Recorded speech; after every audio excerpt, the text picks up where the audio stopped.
Do you want a man for president who's seasoned through and through, but not so doggone seasoned that he won't try something new? A man who's old enough to know and young enough to do? Well, it's up to you, it's up to you, it's strictly up to you. But it's Kennedy, Kennedy, Kennedy, Kennedy, Kennedy, Kennedy, Kennedy for me. Kennedy, Kennedy, Kennedy, Kennedy. Do you want a man with spirit who is not afraid to fight? A man whose record shows that he will fight for what is right.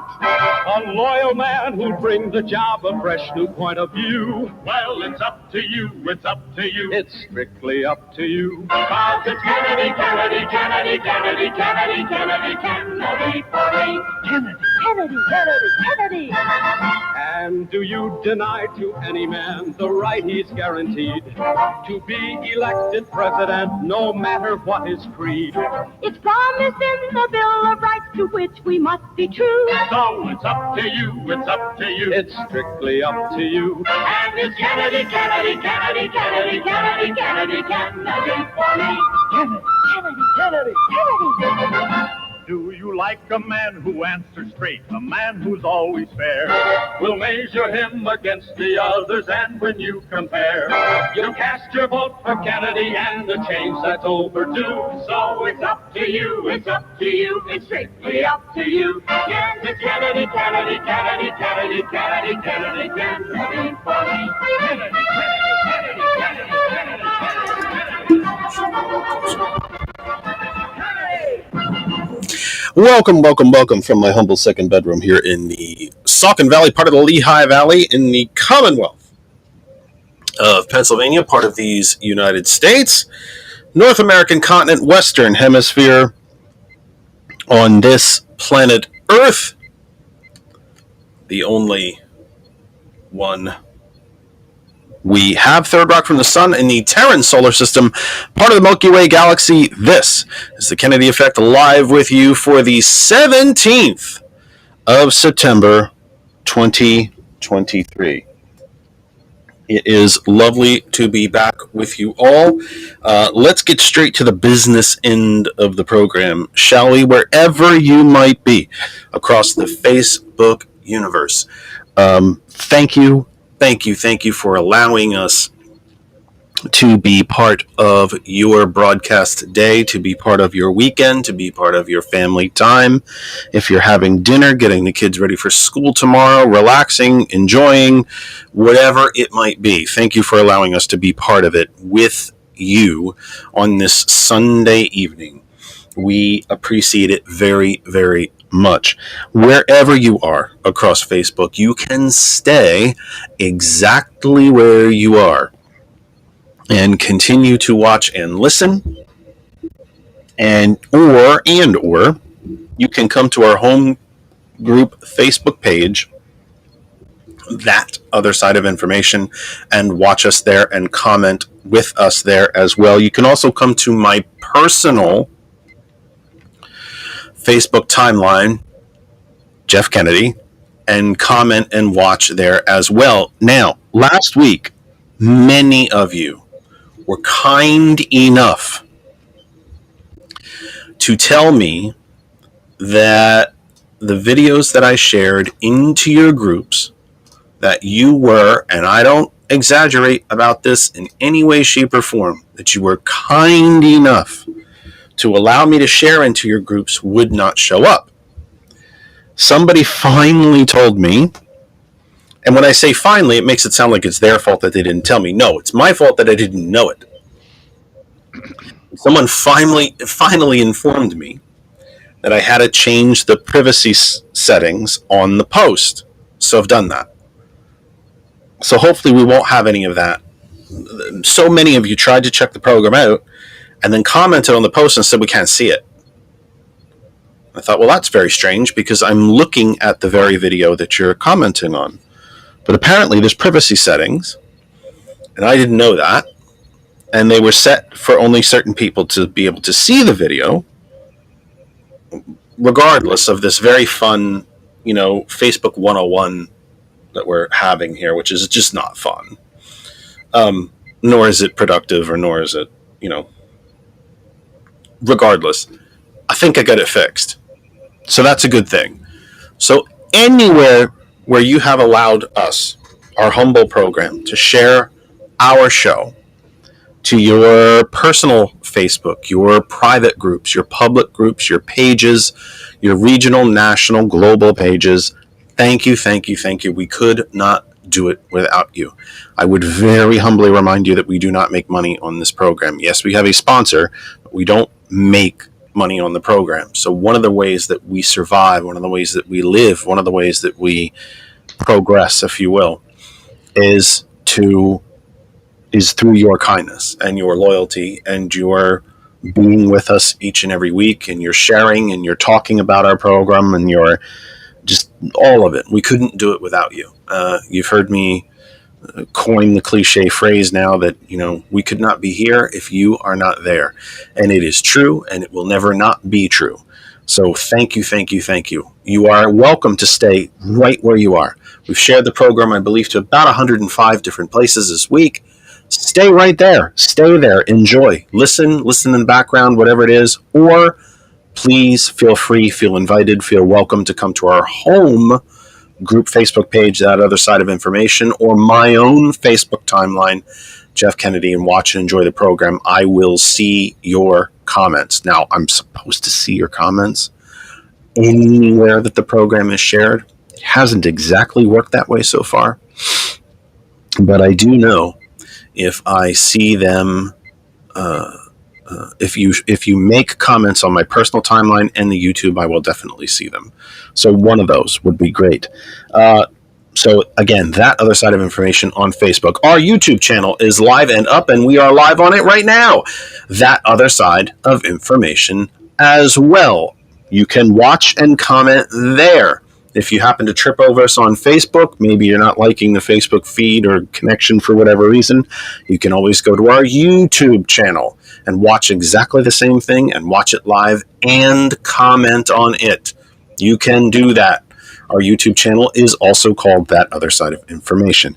To our friends, family, sisters, and brothers at hot101.net, welcome back yet again. Not just from last week, but from the break that we took over the summer.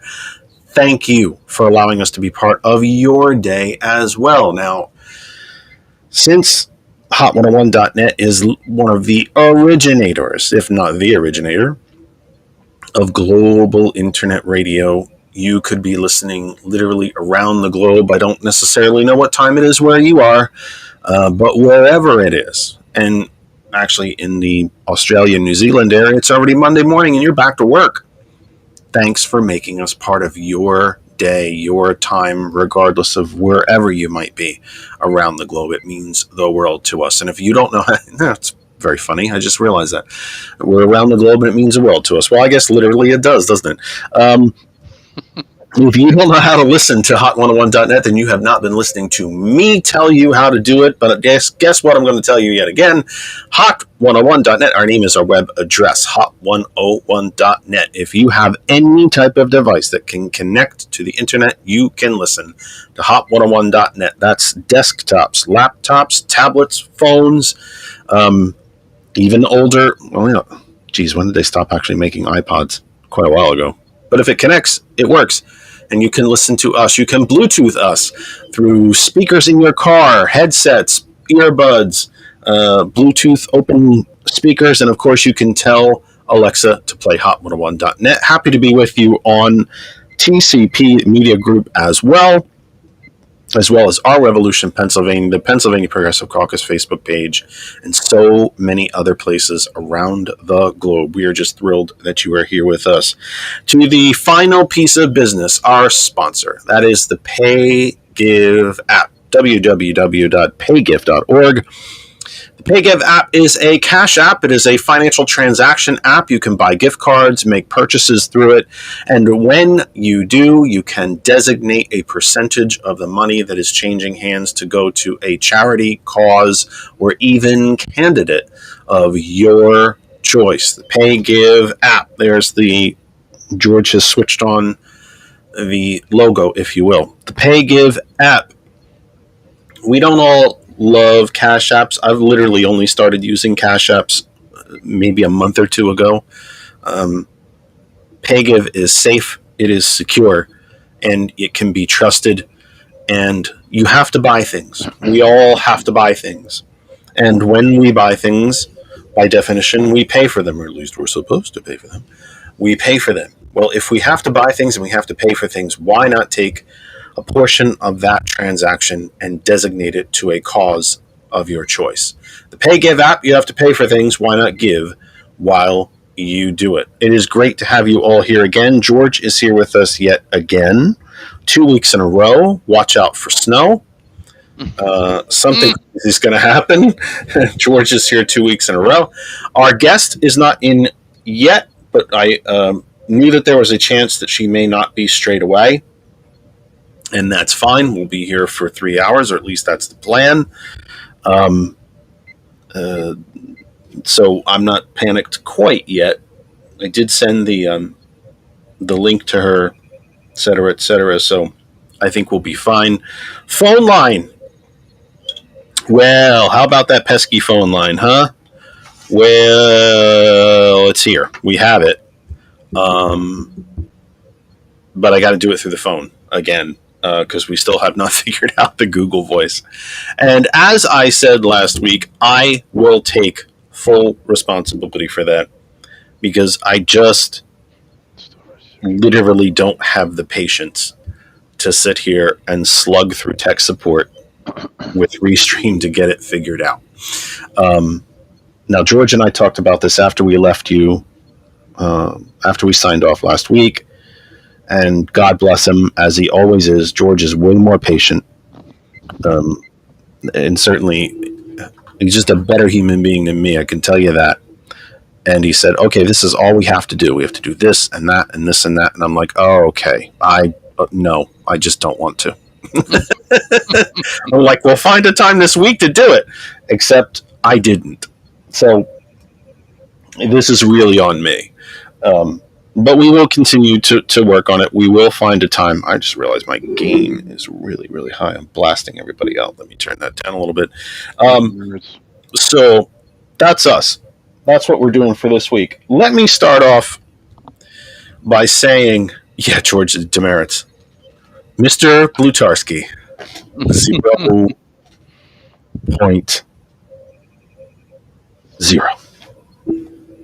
And if anybody out there in Radio Land gets that reference, extra bonus points for you. You don't win anything. I'm just saying. You don't win nothing. We're not having a contest. But if you get the reference, it's fine. So welcome back, sir. Thanks for being here. 2 weeks in a row. My goodness. I guess the later start time agrees with you. Would that be correct? You're on. I can hear you. Sorry, I'm on. I'm sorry. You are. I can hear you. Yeah. Okay. Yes. Yeah. I have the Jersey Fest show coming up on Saturday, and I'm feverishly working in Santa's toy shop and making stuff. So excellent for that. Excellent. Yeah, for that show. So, and then I'm doing this. So at 9 o'clock, I go right back to it. So this is your respite, so to speak. Yeah, I'm just sitting down, just grabbing it all in and not doing the phones again, but hey, What are you, how many different things are you working on for this? I remember remember the last show when I got the kryptonite yes, prop. I found a better way to make it, so it's a little bit better. I still have the old moles, so I was using that. I'm gonna make some stuff. I usually make stuff for the guys at Smooth On because I use all their products. So for those of you who are not familiar, George, I would say as a living to a point. It's part hobby, part living. Makes, what would you call them? Movie props, really? They're movie props, or they're replica models of people's favorite movie props or costumes, or case in point, Daredevil. Indeed, right. You couldn't make me Finn, though, unfortunately. That would be a miracle. That wouldn't just be. that would have been magic. No, but if you watched, if you watched Star Trek when you were a kid and you fell in love with the original Enterprise, George knows how to make things like that. Different costumes, different tools and ships and things like that. And it's actually quite a community of folks that do it. There are, conventions and so on across the country for it. People do make a living at it. They work in the industry and then make the replicas outside the industry that people will buy for their personal collections, and so on and so on and so on. So that's what George does when he is not wasting his time listening to me blather on about politics and complain that I don't want to fix the phones. That's what he's doing when that's happening. So this is what he's talking about as far as what he's doing. Next week, he will be at a show in South Jersey, is it? It's in Newark. Newark. It's at the Newark Airport Hilton. It's called Jersey Fest. It's a model and figure. Fun to get to. Model and figure show. It's usually like sci-fi based and horror based. That'll be fun to get to. The Airport Hilton's a wonderful place to get to. Yeah. Anything around Newark Airport is just a nightmare to get to. Let's be honest. It's Newark is going to be a challenge. That's well, that's for sure. Newark Airport is not. I still think. I also know that I'm minority in this view.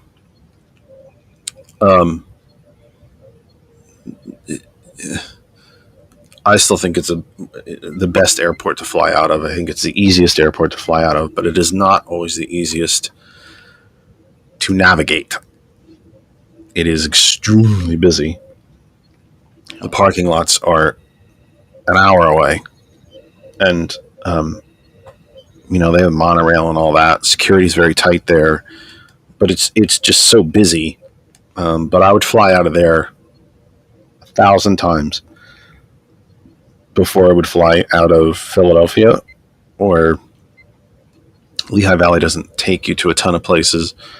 Or certainly either of the other two New York airports. Newark's the one I'm used to, and it's actually an easier drive from here than it is to Philadelphia. But the Newark Airport Hilton is kind of a if you can imagine, Newark Airport is, if you looked at it from overhead, the buildings of it anyway, certainly not the runways, but the buildings are kind of in a big circle, and that hotel is kind of inside that circle, so it's a bit of a pain. But that's why they have things there, because it's very easy. I was going to say because it's very easy to get to, which would be directly contradictory to what I just said, but because it's central, let's put it that way. It's very centrally located. There are 1,000 different motorways that get you to the airport, but 22, 1 and 9, 78, 21. I'm forgetting some others, but it is centrally located. It might not be the super easiest thing to get to, but it is centrally located. So you should check that out. Check out George's Facebook page as well, and see what he's working on. Occasionally, puts status. I shouldn't say status reports, but pictures as he's working on things, and they're cool. And being the geek that I am, it's kind of what among other things, it's one of the things that binds George and I. And I see the different models, and we talk about different ships and configurations and usages and things like that. And it's all very heavily geek laden, but we love it. And he makes super, super, super neat stuff. And, it's kind of adult toys, but that degrades it to an extent. It minimizes it. It's way cooler than that. if you grew up with the stuff, then yeah, it is kind of adult toys, but it's way beyond that. It's just super cool. And so that's what he's working on, getting ready for a big show next week, where literally millions of dollars will roll in, I'm sure, on what he sells. Our guest is late, and guess what? That happens. But I will prime it anyway, and then if for some reason she doesn't show up by 7, that might be the end of the program. But that said, our scheduled guest, is the senior pastor at the Straight to the Heart Ministries and Church, and that's Gia Clinton. She is a woman of color from Philadelphia, and there's so many different neat and interesting things going on with her that I was so excited to have her. And I'm sure she'll, I'm very confident that she'll still be here. Sometime it's Sunday, kind of a busy time for a pastor. Goodness knows what could have happened. She could be in the, hospital with a parishioner, or maybe still doing an event at the church. I'm not really sure. And I don't want to speculate. I'm sure it might not be anything bad at all. It might just be a flat tire or something, or just having dinner and forgot what time it was. But that's fine. But my point is, there's so many different confluences of things going on with her being a woman of color, being a pastor, living in Philadelphia. We've kind of connected through Facebook. I immediately asked her to be part of the program. She immediately said yes, and asked me what I wanted to talk about. And I said, I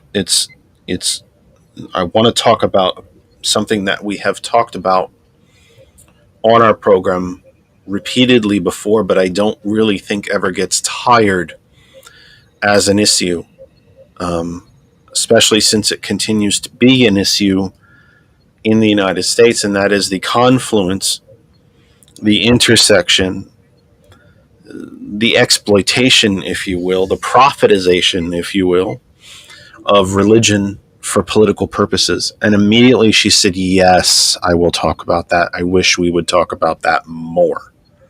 I don't think we talk about it enough.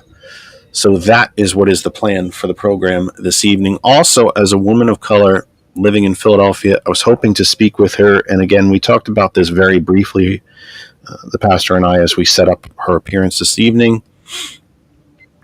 to talk about the kind of quality of life issues inside the city of Philadelphia. Now, if you are not from Pennsylvania or from Philadelphia or from anywhere around the country or around the globe, why would this interest me? It should interest you because the city of Philadelphia has become a political scapegoat. It's become a political target of the right. And the two largest reasons it has been that, continues to be that, is because it is a overwhelmingly majority Democratic Party affiliated city. And it is one of, I believe, only 2, 3 at the most, cities in the northern half, if you will, of the United States that is a majority black city, Detroit being the other. And I believe Chicago is not even any longer majority black. So it has become this target and scapegoat of the right, that as being a symbol of everything that's wrong with Democratic Party cities and blue cities and northern cities, and simply because it is northern, it is Democratic, big D Democratic, and majority black, it has become a target. So we're hoping to speak about that as well. But let me, before the pastor reaches us, let me tell you somewhat of a personal story, because I'm never overly shy about what's going on with me. It's the kind of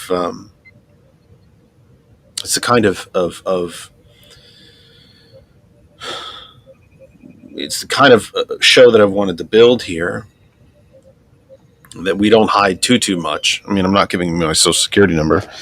You could try to drain my accounts, but I don't have any money anyway. So that would be a fruitless effort. But that said, so I was as many of you know, I do not have any health insurance of any kind. And I have not for a year and almost a year and a half, year and a quarter. No. Try that again. A year and a third, let's say. Coming up on a year and a half. I've had no health insurance whatsoever. So I can only go to the doctor when I can afford the visit. And if you've ever had to pay out of pocket, if you can, I'm sure most of you know how expensive a copay can be. You got to pay the first, X thousands of dollars in a year come out of your pocket, even though you continue to pay the premiums to the quote unquote insurance, wink, wink, wink, insurance company to cover exactly these things. No, you have to pay out of pocket first. Well, I don't have to worry about a copay because I don't have any insurance. I have a range of health problems, and I am not unique. I am not asking for your sympathy. I'd gladly take your prayers, but I'm not asking for them. You have lives, you have your own concerns. I'm not asking for anybody's undue sympathy. None of that. I'm just trying to be honest with you. My kidneys are degrading. I have spinal stenosis. My knees and my ankles are always swollen and painful. I have a pinched nerve in my hip. My neck is all metal from being operated on repeatedly. And I have asthma, and I suffer from migraines. And my migraines have become borderline unmanageable. So I went to see a neurologist this week, to the neurology office here, the one that I've been seeing since I moved back to Pennsylvania. And they're wonderful, wonderful doctors and nurses and people. They are. They're great. This is not in any way, shape, or form a complaint about the folks in the field. In fact, I tend to find that most of the medical professionals, if not all, none of the medical professionals I've ever come across since I've moved back to Pennsylvania have ever seemed to dispute this. I think that oddly enough, the mood in New Jersey was a bit more ambivalent, but not here. That they know they're part of the racket to an extent, and they know they're part of a business and part of an industry, and yet at the same time, they want nothing other than to care for you and make you better. So, during my appointment, as we discussed symptoms, that things are getting worse, that they're becoming more and more unmanageable, I was told, I asked for a certain type of medicine, and I'm trying to tell a story without being overly personal. There are still HIPAA laws out there, even though I'm the one volunteering my own information, to an extent. I don't want to give too much of it away, but I was asking for a certain medicine. We were talking about that, but I'm really not supposed to take that kind of medicine because that exacerbates other things that are wrong with me. And then I was told there's a whole new class of medicines that could possibly heal this, not just control it and take the pain away, but end it. But you're not allowed to have them because you must have some form of medical health insurance in order for me to even prescribe them to you. And even for me, who works in politics on a day-to-day basis, I was stunned. And the medical professional that I was meeting with just looked at me and said, I know, I understand. It doesn't make sense. But that's it. This is not even something that she could prescribe and I could go get a GoodRx coupon or something like that, because let's remember, GoodRx is not insurance. It's a discount program. But that said, she said there's this entire line of medicines for you. They had a certain type of classification that I'm forgetting. I'm not completely forgetting it. I think I have the acronyms wrong, so I'm not going to guess and just look foolish. I can look foolish on my own. I don't need help. But She said, I cannot even prescribe them to you because you don't have health insurance. So I will give you we'll take this other approach, at least until such a point as you can get some coverage, and then we can revisit this. Now think of that. So I've paid to go into the office out of my own pocket. I would end up paying for the prescriptions out of my own pocket, but because I don't have, it's kind of like, because I don't have health insurance, I can't even approach this entire class of medicines. It's kind of like being told you can't get the job because you don't have any experience, but how do you get experience if you don't get the job? You can't get the car because you don't have credit, but how do I build credit unless I can buy something that I have to pay for over time to develop the credit? Do we see the circle here? The madness of this?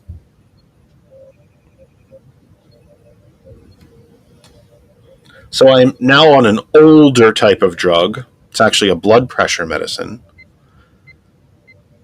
Now, I wasn't allowed to take a certain kind of medicine because it would exacerbate the problems with my kidneys, but this one is okay to take even though it may very well exacerbate the asthma. And gee whiz, asthma, how serious is that? It's only the intake of oxygen. So, he said sarcastically.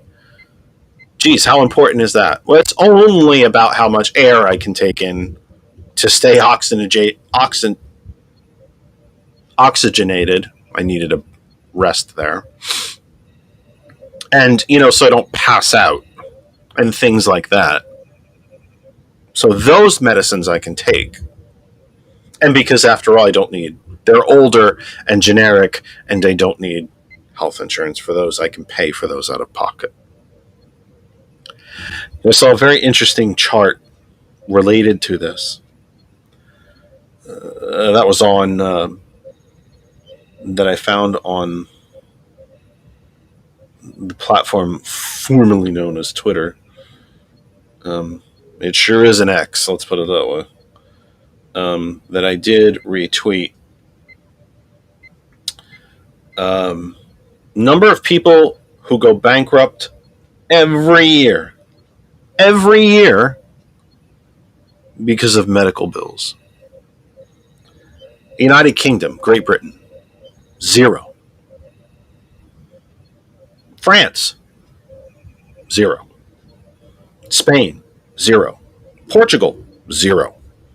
Denmark, Australia, Iceland, Italy, Finland, Ireland, Germany, the Netherlands, Sweden, Japan, Chile, Canada, all zeros.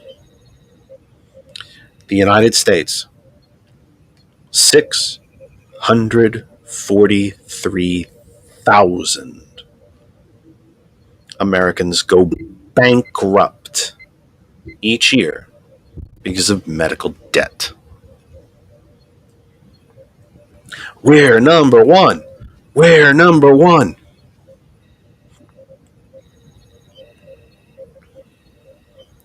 Sorry, gang, but that's a form of American exceptionalism.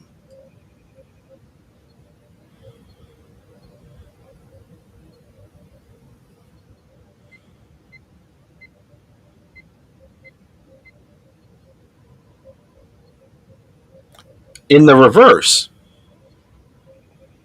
completely in the reverse. But that's American exceptionalism.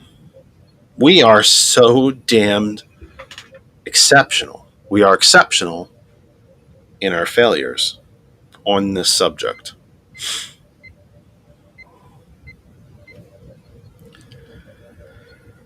So that's what's going on with me. That's also why I'm taking these extra little pauses to try to get my breath. And it's partly, I think, why I'm stuffed up as well. I also want to share another quick story with you.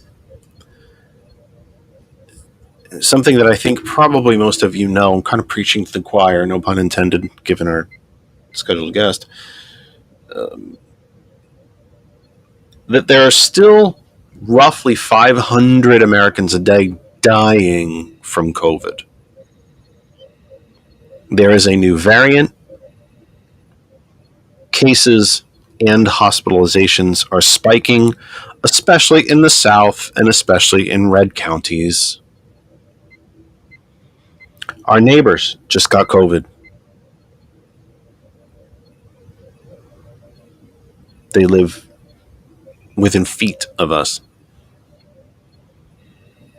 If you are not vaccinated, I will continue to beg you to do so. I got away from asking you to do it. I got away from talking about it each week.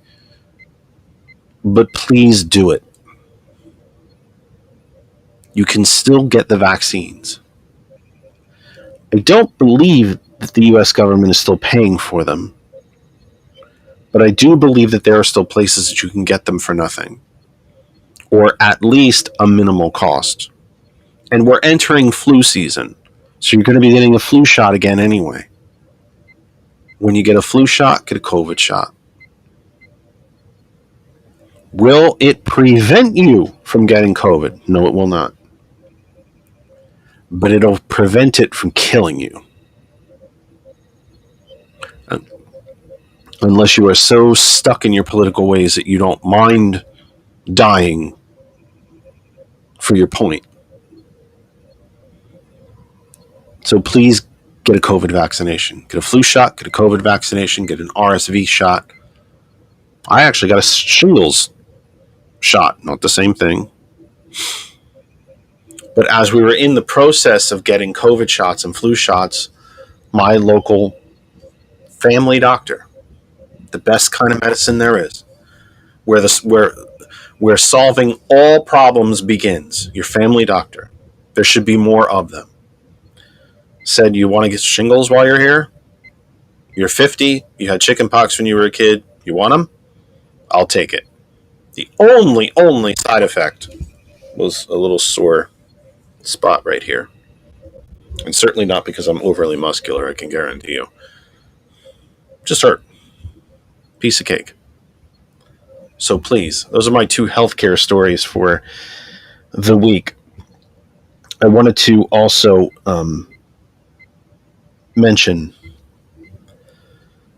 let's mention some of the stories of the week, shall we? You might have noticed that the Facebook page has been a little bit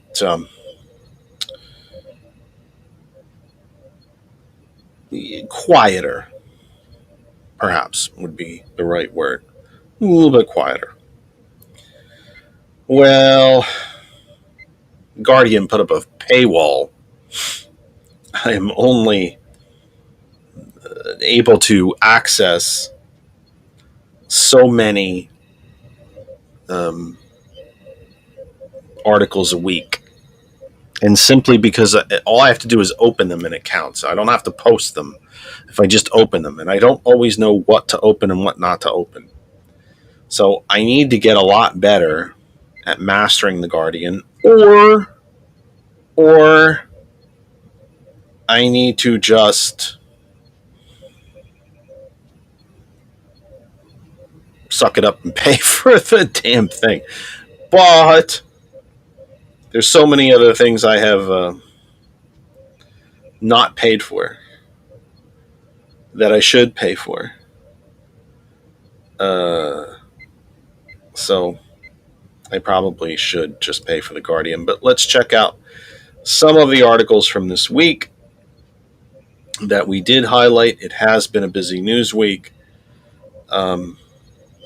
Let's have a look. Something that Randall was... Actually, first, let me read you Randall's comments. They are on the screen. You can see them. So that part's working. Hey, how about that, huh?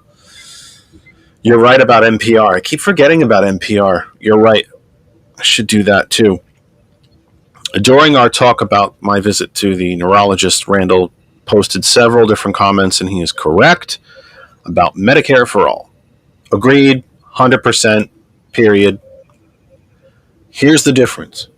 For me, and I am actually very much in a minority on this, most, if not all, Democrats, progressives, anybody within the Democratic spectrum, big D Democratic spectrum, if you will, supports some type of expanded healthcare access and coverage. It could be throwing a lot more money into the ACA, which I really think is just taxpayer money buying private health insurance. But if that's what we can get, I'll take it, because I might be very well doing the same thing very soon. There's Medicare for All, which Senator Sanders has taught us we can pay for with a 1/100th% tax on electronic stock transactions. These automated computer stock transactions that are built into the system to not just prevent a stock market crash and another Republican Great Depression, but also makes people money because they get paid commissions on them. Literally millions of stock transactions that take place per day that are automated through computers, where artificial intelligence and computer programs have been developed that if the price of a certain stock or if the overall market itself dips below a certain point, they trigger hundreds of thousands, if not millions, of stock transactions to pump everything back up artificially. Senator Sanders would like to put a 0.01%, 1/100th% tax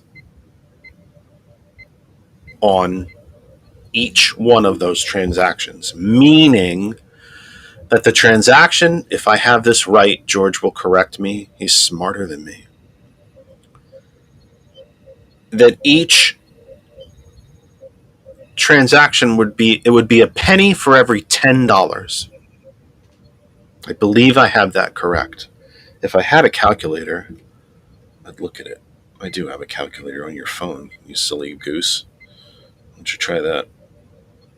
So 10 times 0.01. Yeah, a penny.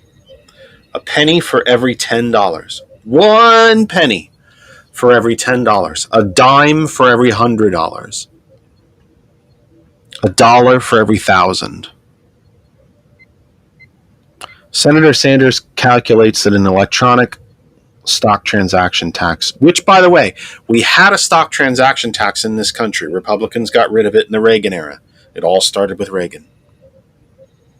It was a product of the New Deal. It was a way to rein in Wall Street. It cut speculation. It cut artificial price inflation of stocks and company values and the market itself. This is why we always used to think the market was a good indicator to the health of the economy. That when it dipped, there must be an economic problem because you couldn't artificially inflate it. Every time you made a transaction, you paid taxes. We got rid of that as part of Reaganism. Senator Sanders tells us that if we shows us, I shouldn't just say tells us like he's ordering down from on top of the mountain, but shows us that if we simply implement a 1/100th%, 0.01% tax on electronic stock transactions, just the automatic ones.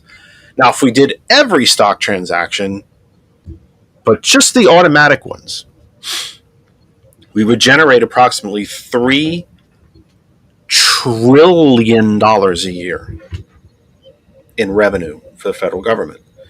What could we do with $3 trillion? Senator Sanders and Senator Warren have both told us what that $3 trillion would pay for. We could eliminate all student debt. We could make all, at a minimum, 2-year colleges and most states' 4-year college educations free. And it would pay for Medicare for all.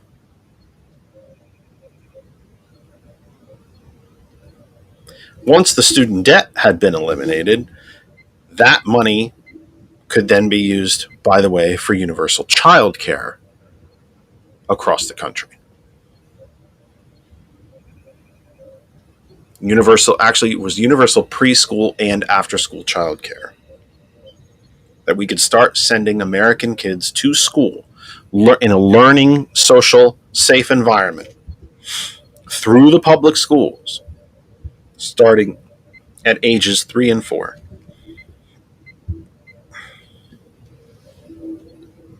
Just by taxing Wall Street. And by the way, the idea of the electronic stock transaction tax has a favorability rating in the 70 percentile. That means there's Republicans that like it too.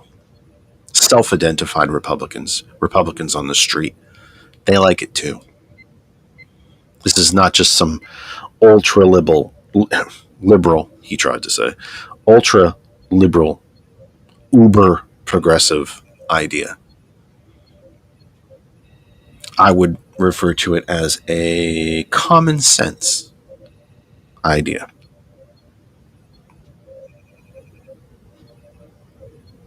So when Randall brings up the idea of Medicare for all, the usual question is, well, how do we pay for that? Well, I just told you.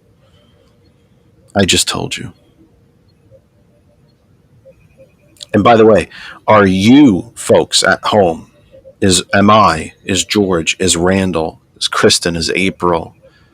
Is DJ Lex and DJ Earl? Are they doing automatically generated electronic stock transactions from their home? I should think not. This is not going to affect the everyday investor. It'll affect the hedge funds and the big investment houses, but not the average investor. Especially not if you're the type of investor that's, even if you're a day trader, I don't think this would affect you. Senator Sanders is originally talking about this for automatically computer-driven, AI-driven, computer-programmed-driven stock transactions. He's not talking about the one where the old-fashioned where you pick up the phone and say, sell this. He isn't even talking about those. Some have said we should tax all stock transactions, and I'm fine with that. It might even be that we could lower it to 1/1000% if we did all the transactions. Or 5/1000ths, a 0.005%, something like that. But Senator Sanders has originally talked about the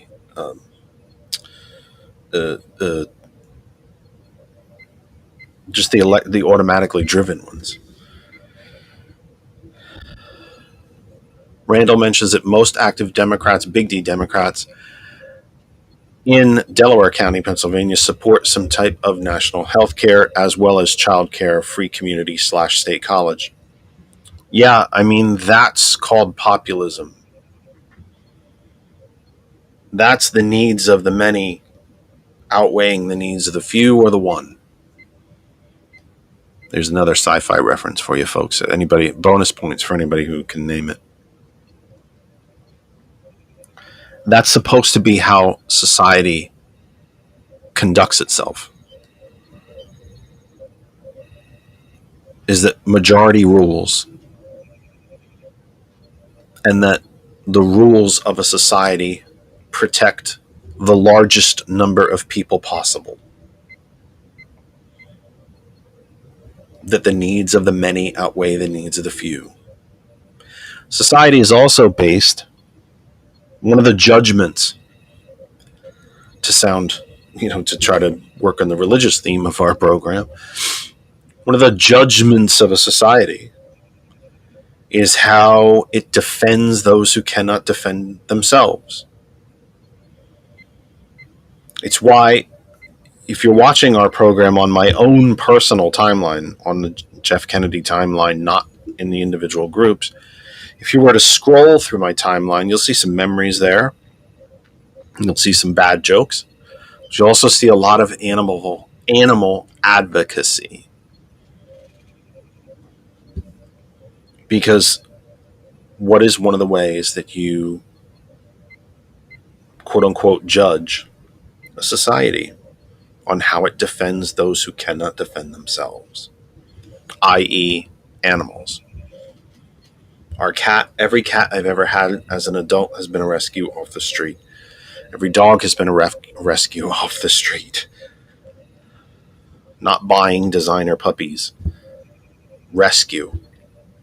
When I clean out my closets, I donate the clothes. Kristen and I do a tremendous amount of shopping at the consignment shop, because reusing the clothes it helps save the environment. The chemicals used to make these man-made fabrics and the manufacturing process itself and whatever that process throws into the air, it supports a local business. The business that we shop from has a sign, and did you know it takes 30 gallons of fresh water to make one pair of jeans? No, I didn't until I went in there. And healthcare is part of that. Education is part of that. To build on what we were talking about last week, how does a society progress?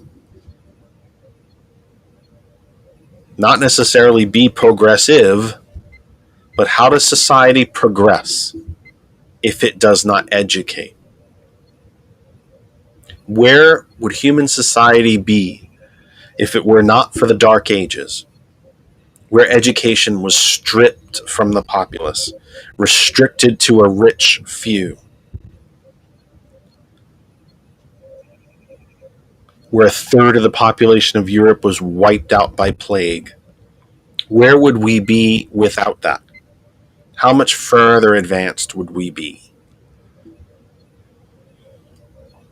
And healthcare and education are pillars of that philosophy, that the needs of the many outweigh the needs of the few or the one, and that what is good for the many is good for society. Healthcare and education paramount among them. We are seeing a group of union workers take up that banner yet again in one of the great American traditions.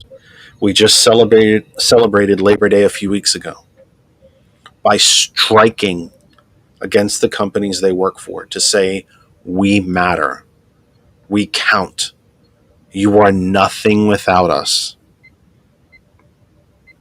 And they're right. The president of the UAW has been very plain in saying that the salaries of every one of the union workers to which he was elected to represent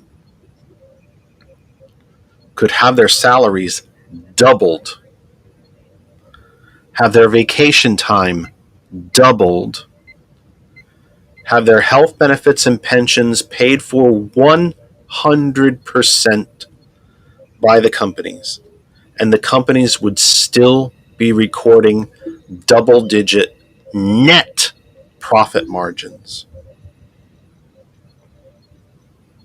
The big three, if you will, which is a very antiquated term in the United States, the big three automakers have never been more profitable. They are setting record profits for the auto industry as a whole and for their own companies. Ford, General Motors, and Stellantis, I believe is how you pronounce what used to be Chrysler. Then it was Fiat Chrysler, and I think they're now Stellantis. And I might be saying that wrong. Someone can correct me. Please correct me if I have it wrong. Why are the union members doing this? Because the needs of the many outweigh the needs of the few. The CEOs of the big three are making 300 plus times the amount of the lowest paid union worker.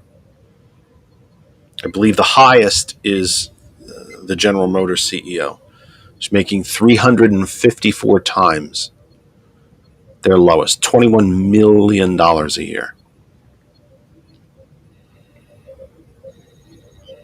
Randall is right. Most of that profit has been taken for stock buybacks, which simply inflates the price of the stock so that when the billionaires sell it, it's worth that much more.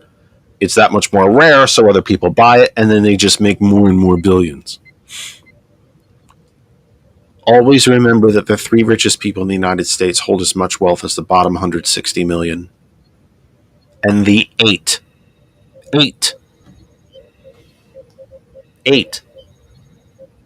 richest people on the planet.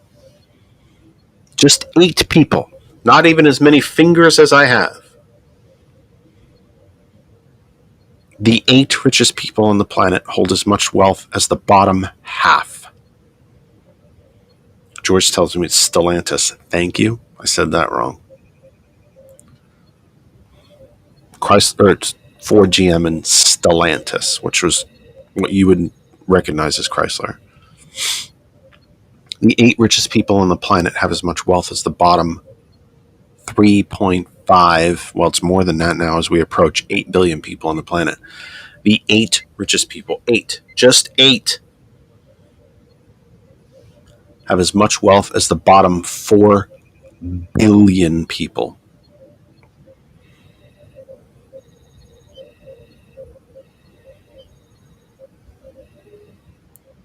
So all of my rambling for this hour kind of does come down to the same theme, that the needs of the many.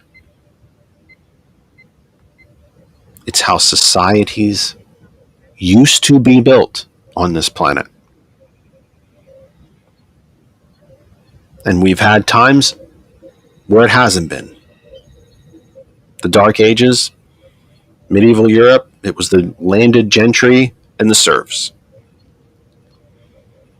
But we also had an Enlightenment and a Renaissance.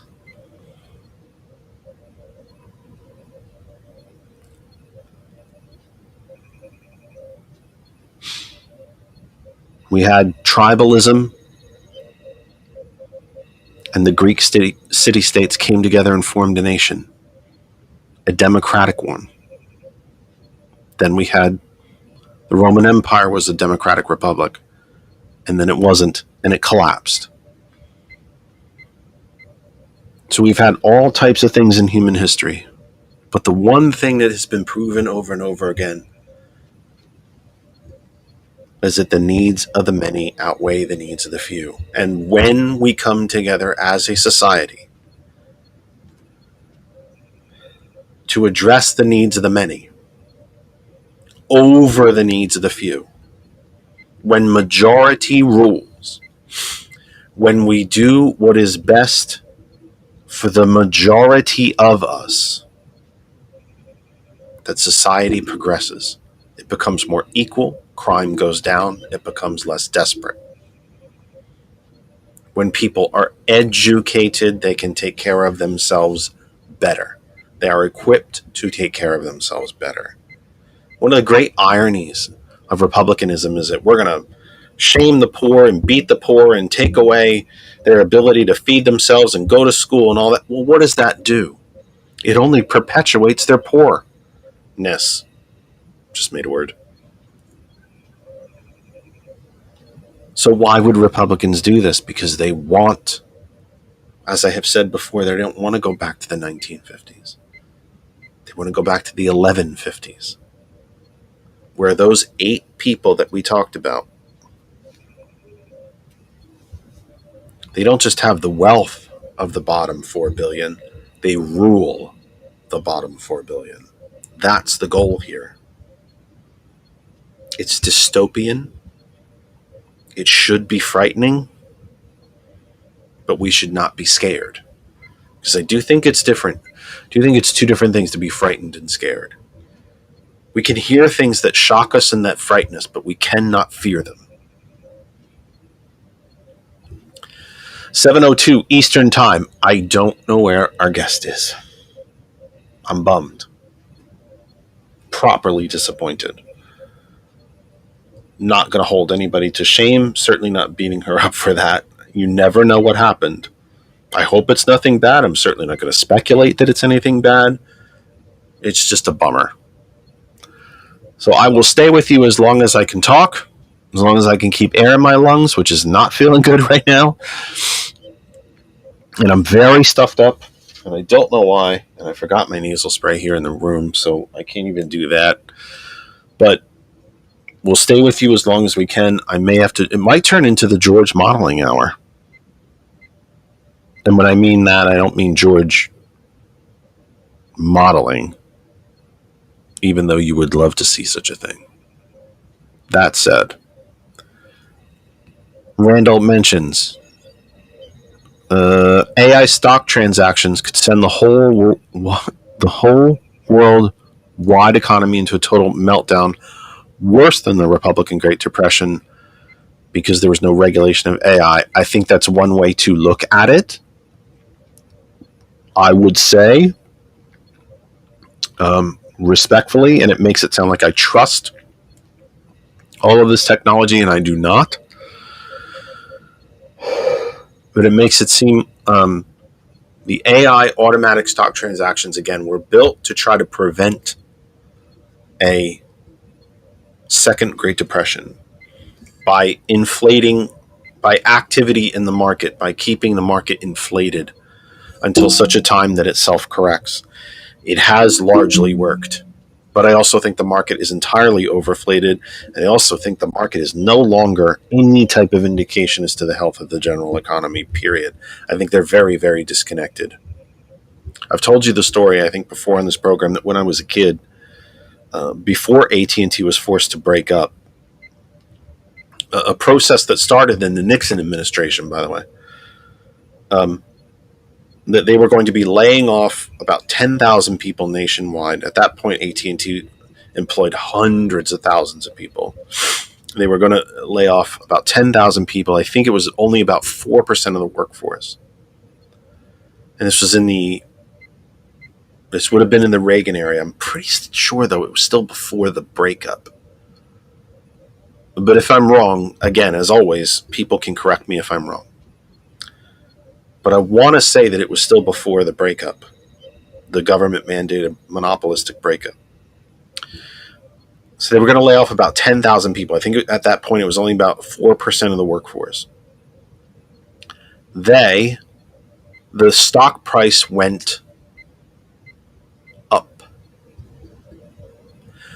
Prior to that, being a very young child and not entirely understanding the markets, but knowing enough that when a company was hiring people, their stock price usually went up because it meant they were healthy and busy and that sales were good, that the product was trusted and wanted by consumers.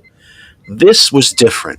AT&T was laying people off and their stock price went up because it was considered cost-cutting, because labor is a superfluous cost. And it triggered something in me that said, this is wrong. Something's not quite right about this. So I would like to think that these programs have prevented greater economic damage, but I think they've also disconnected the markets as an actual barometer of the overall health of the economy. He mentions that he donates old clothes to the Purple Heart and shops at Goodwill. We do the same. We don't shop at Goodwill. There's a lovely, lovely consignment shop in Center City, Bethlehem called The Attic. They have not paid me for an endorsement, but I'm giving them one anyway. Go visit them. It's a wonderful, wonderful store. A terrific store. And it's local. Third pillar of civic education in K-12 and higher education, between healthcare and, right, exactly.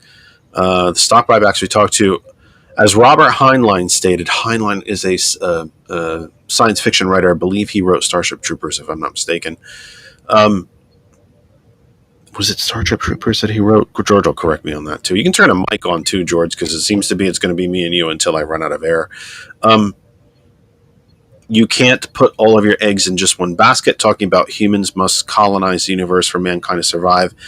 However, maybe we need to apply this to wealth. Yeah, well, it's true. I think that's true. It didn't used to be this way.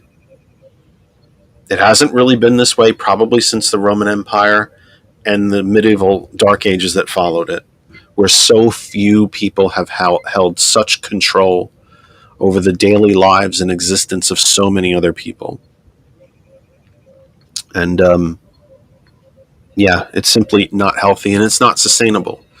8 people cannot have the wealth of the bottom 4 billion and have that be sustainable. It simply isn't sustainable. It can't be. And you can make I think even the most progressive among us can make arguments that the planet is overpopulated, that the planet simply cannot generate the types of life-sustaining materials, crops, metal ores, manufacturing materials, et cetera, that we need. We're already using about an earth and 3/4 per year.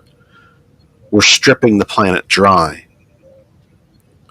Every single body of fresh water on this planet is contaminated by something, either by flushed pharmaceuticals, microplastics, fossil fuel runoff, or I'd say exhaust, but that's not the right word. Farm fertilizer runoff, things of this nature. Every body of fresh water on the planet is contaminated to some extent, period. And we know how bad the oceans are. 7:09 Eastern Time. I am late for a reset wherever you might be across the Facebook universe. And I think I fixed the posts. So if you are in any of the 100... I should look. Let me look. Let me see. That was 99 plus 99 plus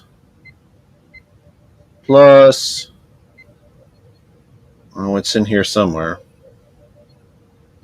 104. I thought it was 105. It might still be. Who knows? Okay. So anyway, you get my point. If you are watching anywhere on the 100 plus places that we have shared the program this week, thank you. I fixed the privacy problems. Isn't that wonderful? So now I shouldn't be getting any of your very well-intentioned comments to me that, hey, we clicked on this to watch it and it says the content's unavailable. Well, I think I fixed all that. Thank you. Stay where you are. Continue to watch, listen. If you're getting ready, having dinner, late dinner, getting the kids ready for school tomorrow, getting yourself ready for work tomorrow, whatever it might be, feel free to stay where you are. Continue to continue to listen where you are. To every individual person who shares us onto their Facebook, the private groups, the public groups, the pages, national, local, international, regardless of size, it doesn't matter whether you have 2 friends on Facebook or 200,000. If you are kind enough to share our program and allow us to be part of your little corner of the Facebook universe, we are grateful. We couldn't do it without you. We don't pay for advertising or post boosting. We don't pay for any of that stuff. So when you share it out and you boost it for us, that's part of how we survive, and we're grateful to you.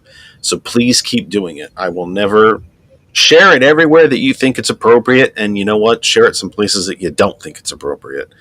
Got some Republican pages that you follow? Send it in there. Let's have some fun. I received, again this week, probably another 3 or 4 friend requests from diehard Republicans. You just all you have to do is scroll down and you can tell by candidates they support, places they hang out, things like that. Some of them I accepted because why not? They're residents of this nation, this Commonwealth, the Lehigh Valley, just like I am.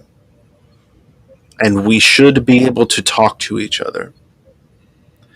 But I continue to be fascinated at the ones that are more professional, more activist-y, if you will, be they Republican committee members or candidates or media people. And I accept them, and then I say, would love to have you on the show to tell us why you feel the way you feel. Not to defend it, but to explain it. And so that we can have a discussion. Have you seen any of them here yet? You have not. And I would not hold my breath. But they're welcome. They're all welcome.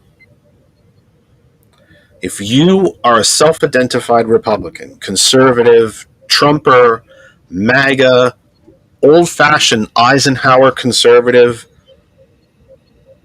and you send me a friend request, thank you. Thank you.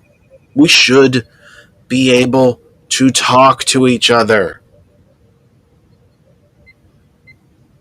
And you are welcome here to tell everyone else why you think you're correct and why you think I'm wrong. Let's talk about it. Hell, maybe you'll convince me. I doubt it. But I guarantee you'll bring up some point that I didn't think of. And I will bring up many points that you didn't think of. And that's healthy. It's good for the country. It's good for the planet when people talk like that. To each other. And speak with each other. Not just at each other. So I thought of that during my Facebook part of the rant. Because I've been getting so many requests lately. But keep them coming. It's great. So wherever you are across Facebook, our home group Facebook page is That Other Side of Information. To all the members of That Other Side of Information who may see this or watching live, or you see this during the week, I beg you to please continue to invite people to our group page. Whether they agree or not, would love to have them. The more the merrier. That Other Side of Information on Facebook. If you've missed any of the programs so far, please know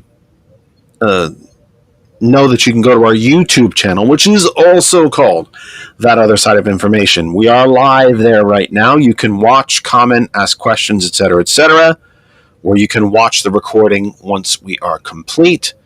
That Other Side of Information on YouTube. Hot101.net, our name is our web address. Any internet connected device can listen to Hot101.net, and you can Bluetooth us to any device that can accept it, including in your car, which I think is a really cool place to Bluetooth. You listen to the car radio usually anyway. Why not Bluetooth Hot101.net? That said, also the TCP Media Group, we are live right now on the Pennsylvania State Democratic Caucus Facebook page, as well as Ghost Claw Productions and Our Revolution Pennsylvania.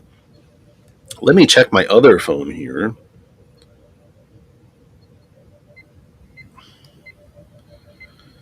Because I'm working this weekend. Lucky me. Remember weekends? They used to not be work. But yeah, now it is. And I'm on call this weekend. Thank God. It hasn't been that bad. Gotta be honest. So, okay. Oh, cool. Here's a call. Now, hang on. We got it. Come on. Oh, stop doing that. Hold on. There it is. Go ahead, my friend. Welcome. How are you, Jeff? I'm trying to breathe. I'm sorry. I'm very short of breath, and my nose is is rapidly becoming non-functional. So I'm trying to keep oxygen in myself.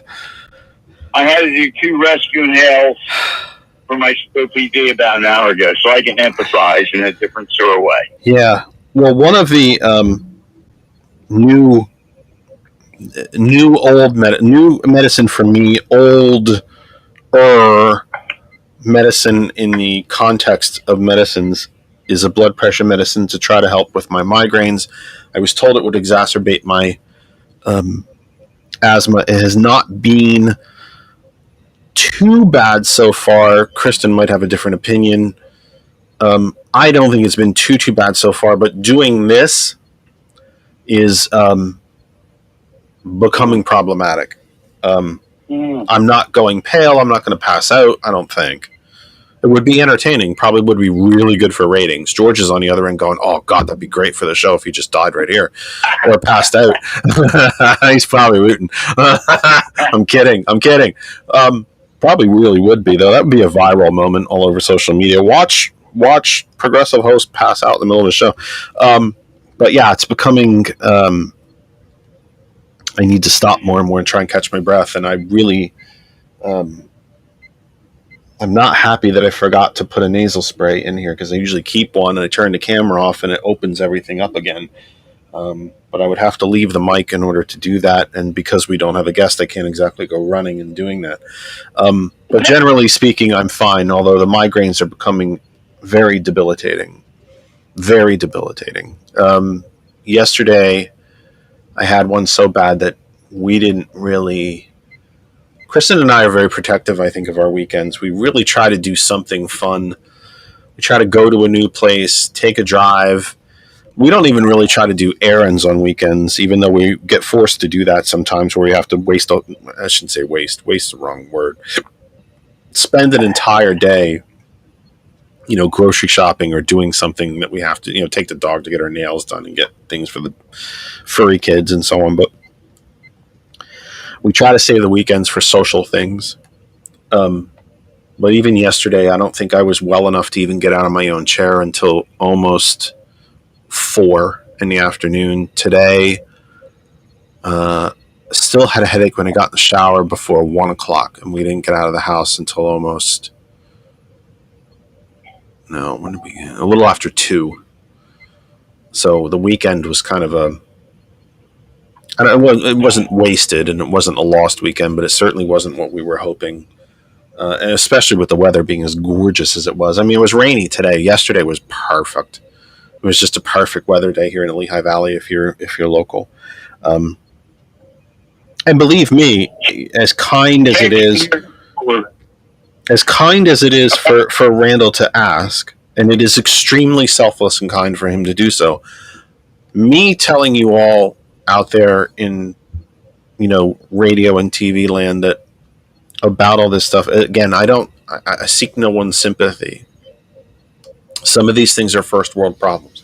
The fact that I can even afford out of my own pocket to go to a doctor every few months is arguably a good thing. I mean, there are families who can't afford to see a doctor no matter what happens. They can't even afford the emergency room because they certainly can't afford the bills that come after it. So some of it is a bit first world problems. I just share them with you to try to, let you know that I'm not different than you. I do this, which makes me different because there's not, I couldn't really guess what percentage of the population actually does this. But I suspect it's rather small. But I'm just like you. I work. I'm tired. I'm sick. I get frustrated. I'm not as wealthy as I wish I was, but I'm not as, but I certainly can keep a roof over my head, which is a blessed thing. So I only offer these things to, just to kind of let you know. Now I'm going to try not to sneeze because that itch is there. That I'm just like you. I'm not special. I'm not smarter. I'm not wealthier. I'm not anything. I'm you. We're all the same. We might disagree on policy or issues on who we should vote for, how we should vote. All of those, we might disagree on sports teams and what sports are great and which ones aren't, and who the greatest president was and what colors we like and don't like. It's all fine as long as we can talk and exchange with each other. But I think the great thing is that, or the greater theme is that I'm not different than you. I'm not better. God knows I'm not better. I'm not smarter. None of it. I just choose to do this, to try to talk to and with you. So go ahead, Randall. Apologies. You just made me really good thought, or what I hope was a good thought there. Go ahead, please. No, that was a great thought, Jeff. I was just thinking. I was thinking partially during your conversation on your part there. Yeah, you've got medical problems. Well, I'm 71. I got medical problems. I take 2 blood pressure meds now. Increased, a couple of years ago, doubled 2 drugs because my blood pressure is, it's been out there for decades. And I'm not even going to go into the other drugs I take for other health issues. But yeah, I'm going to change the subject here real quick. And you don't want to talk about the other drugs that you use for other purposes. I'm kidding. I'm completely kidding. I'm kidding. Well, I'm kidding. I have to do one of the few times where I watch a repeat. I'm just kidding. I will be going to the greatest non-profit public radio station for music in the world. And that is WXPN out of here. Oh, yeah. Yep. And everybody can hear it anytime on xpn.org. But I will be going for the 30th Exponential Music Festival in Camden, New Jersey, across the Delaware River from Philadelphia.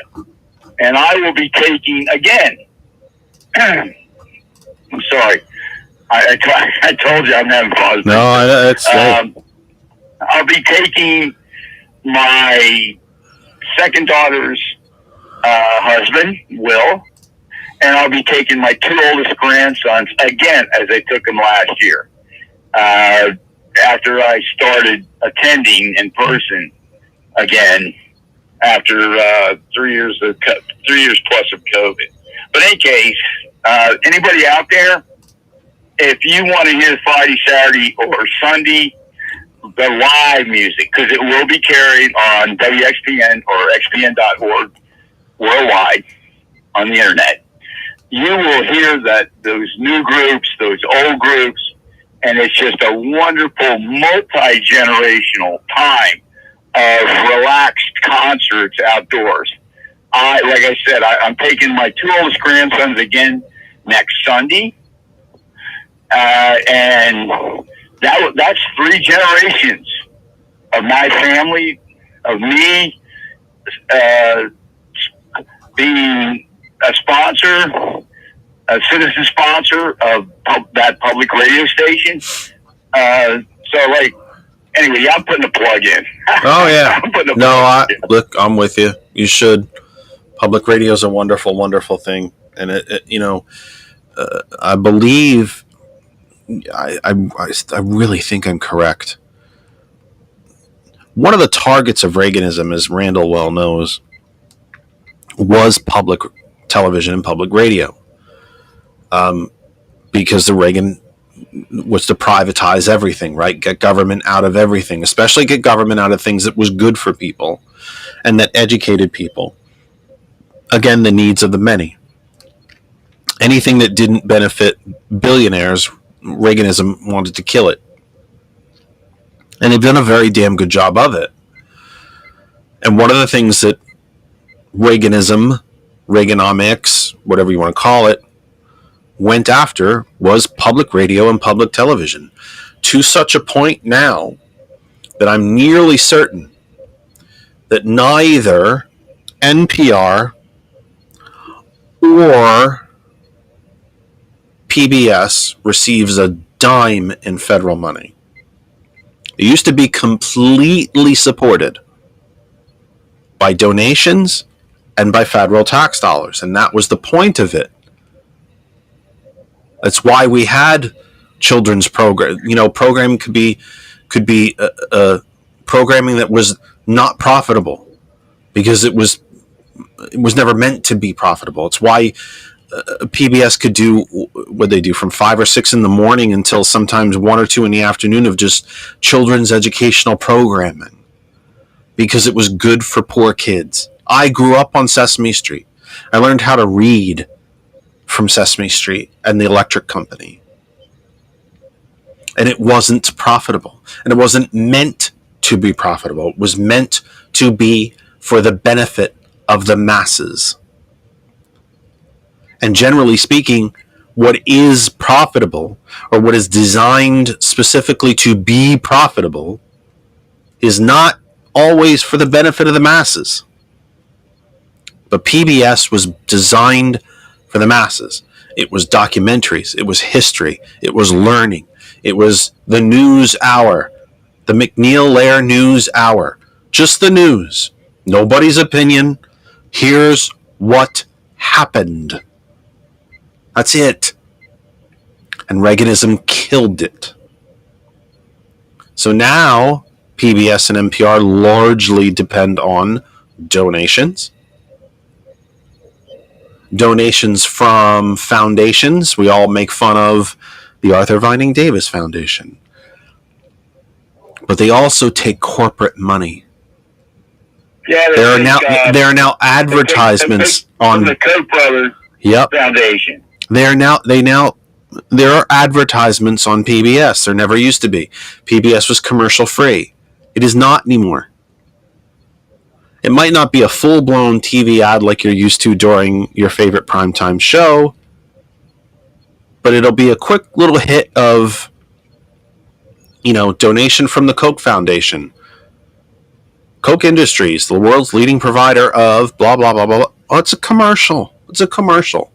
And if it's not a commercial for, in the traditional sense that I want to go to the gas station and make sure I buy Coke gas, it does encourage folks to buy Coke stock.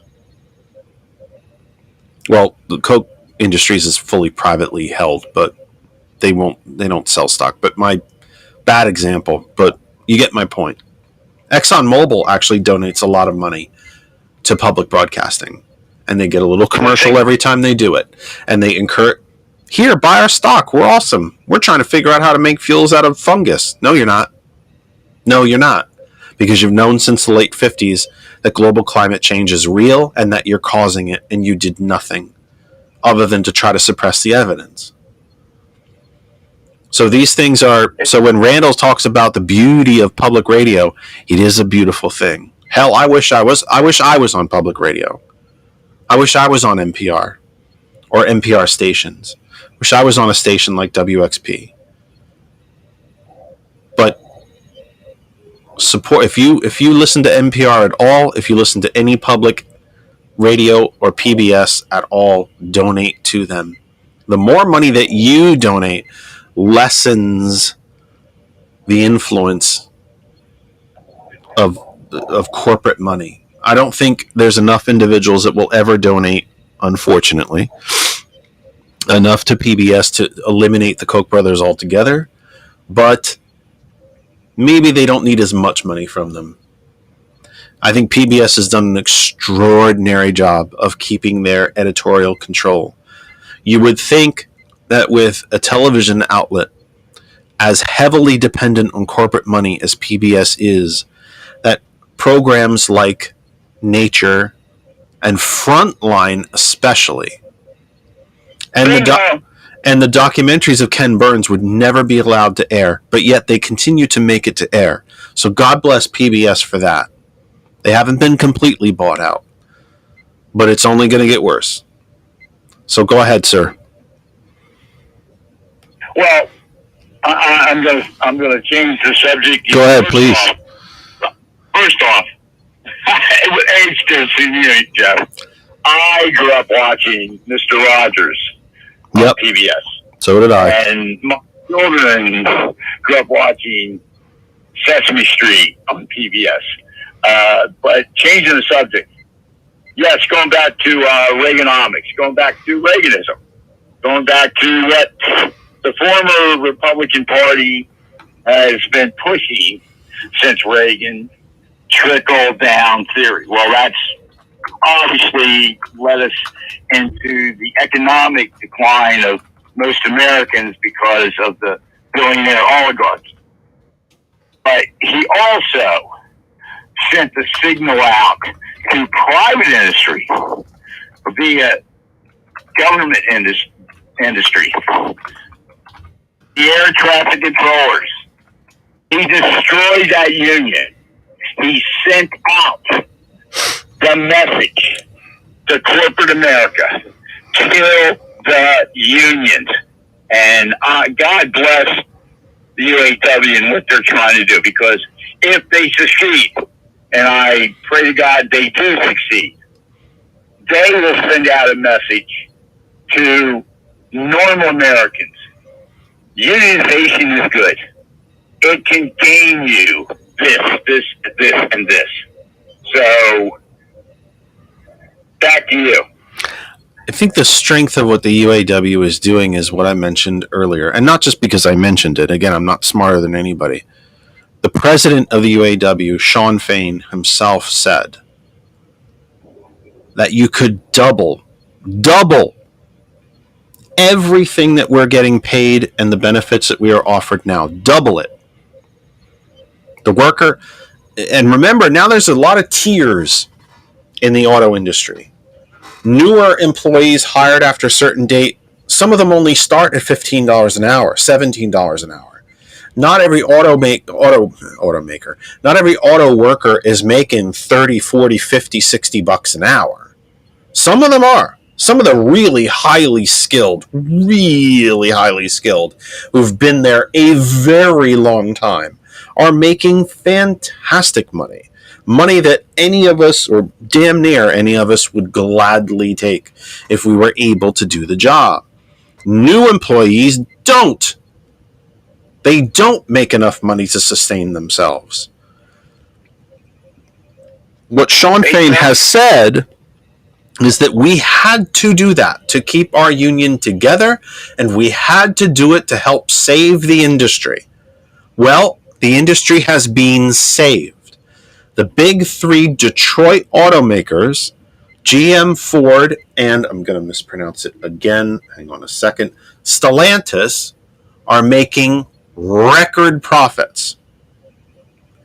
And if every member of the UAW had their salaries doubled and had their pension contributions 100% from the company and their health benefits paid 100% by the company, the big three would still be making double-digit multi-billion dollars a year in net profits. So what is he asking for?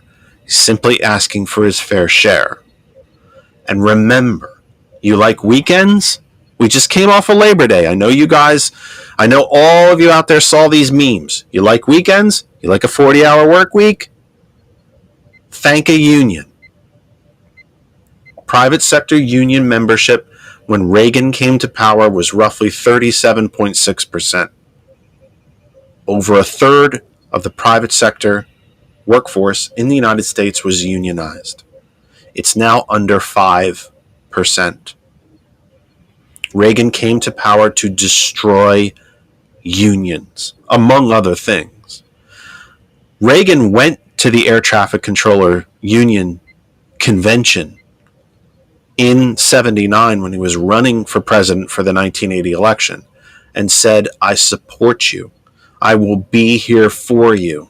You're important. I believe in unions. I was the president of a union. And they endorsed him. And then within the first few weeks of the Reagan administration, he destroyed the air traffic controller union. Why? Because the airlines gave him millions in campaign donations. The meatpacking industry gave him millions in campaign donations because they wanted the Reagan administration to look the other way when people crossed the border with Mexico to go work in the meatpacking plants, because the meatpacking industry was advertising throughout Central America up into Mexico for workers to come in Spanish, for workers to come work in the United States so they could crush the union. And they did. And Reagan took the money. So what the UAW is doing, what the UPS workers managed to do without having to strike, it's important to all of us. It's even important to the immigrant that crosses the border. It raises the level of living, the standard of living for all of us. It's exceptionally important what they're doing. And remember, again, the President of the Union has been very clear. And I can see if you wanted to play devil's advocate and say, well, what else is he going to say? He's not trying to break these companies. That would be the end of the union if you tried to break these companies. He's only asking them to share part of their record profits. I think Ford net profited $24 billion last year. Billion. You have entry-level union workers starting at $15 and $17 an hour. The CEO of Ford makes $21 million a year. Simple math. I don't have to tell you that's more than $1 million. That's just shy of $2 million a month. It's not just wage. It's one of the big striking points for the UAW is for the contract 4 years ago between the big three and the UAW here in the United States. They created a two-tier system. Yep. Two tiers of wages, yep. Lower wages for people coming in. They created a two-tier system on health care insurance benefits. Yep. They really created a two-tier system when they said, any new employee, you're not in the pension plan. Yep. End of story. And they were allowed to do, some of that came as a result, as you know, I don't think I need to tell you this, of the bailout during the Obama administration. To cut costs. And it all started with taxpayer money paid for some of these. I don't disagree to this day with President Obama saving the American corporations' vehicle manufacturing right in this country. I don't disagree with that, but no, you got to remember that next election for federal in 2010, the Republicans are back in control. Mm-hmm. The only thing Obama was able to get through in those first 2 years of his two terms was the Affordable Care Act. There were so many other things. There was some talk There was some talk this week on Morning Joe and throughout the media, climate, if you will, that if you poll Americans, they still quote unquote trust the economy more at about a 62% level with Republicans. Every recession in the 20th century onward has come under a Republican administration. Every single one. Taxes on the bottom 99% go up during Republican administrations. They go down during Democratic ones. The national deficit expands under Republican administrations, go down under Democrats. The Trump administration alone added an entire third onto the national deficit, about $8.4 trillion in just 4 years. It was drunken sailor sort of spending. the two Santa Claus theory. Illegal immigration generally goes up during Republican administrations. President Obama in his 8 years deported more people than all of the administrations prior to him combined. So this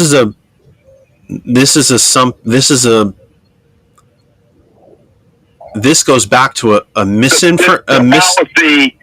This is the fallacy of 99.9% of common American citizens. But it goes back to the willful misinformation. History, not knowing the true history. Right. Okay. That's a way to put it. Okay, let's go back. From 1776.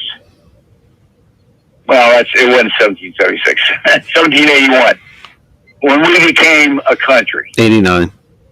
Yeah. Well, that was when the Constitution was finally passed. The People's Confederation was earlier. But anyway. And a failure. Yeah. The national debt went up. Mm-hmm.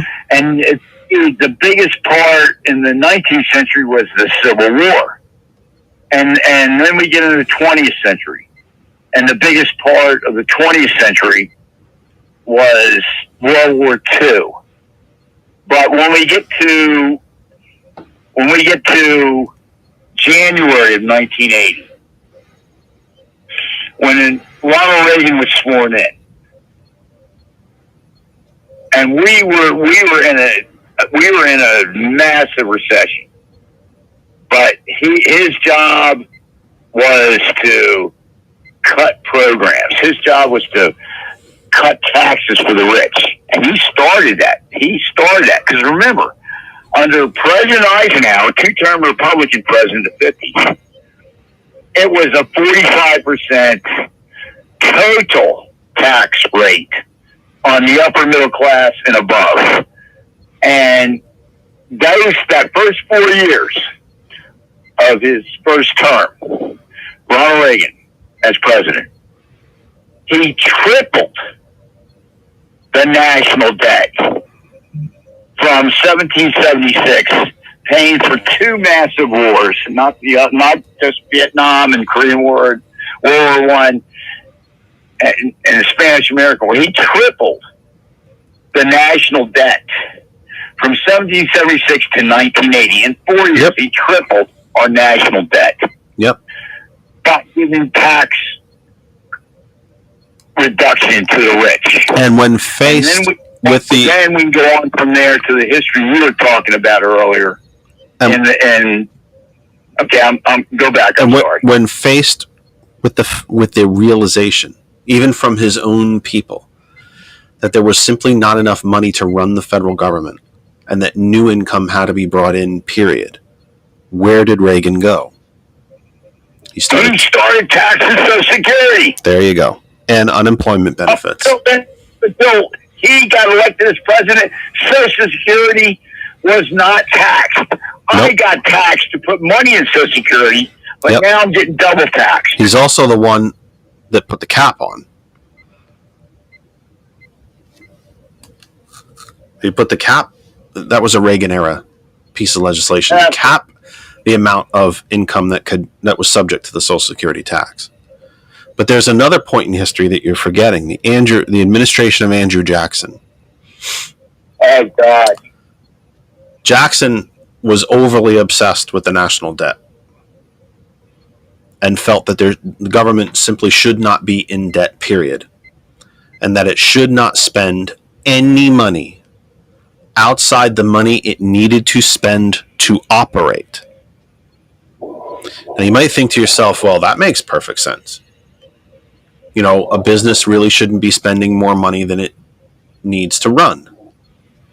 I don't disagree with you. Government is not a business. It is not meant to be run like a business. It is not a business. It does not have a profit motive. And businesses do not control monetary policy. They cannot mint coins. They cannot print money. This all goes back to the fallacy that I've been trying to tell you about with this cryptocurrency, that it's not real money. It's made up. It's just floating in the air somewhere. And by the way, the number of people that I've invited on this program who hit me up on Facebook to try to sell me investments in cryptocurrency, they must think I have all sorts of money by doing this program. They must think that I'm really, really rich from it. I usually get at least one a month. Somebody comes and tries to sell me their investment services for cryptocurrencies.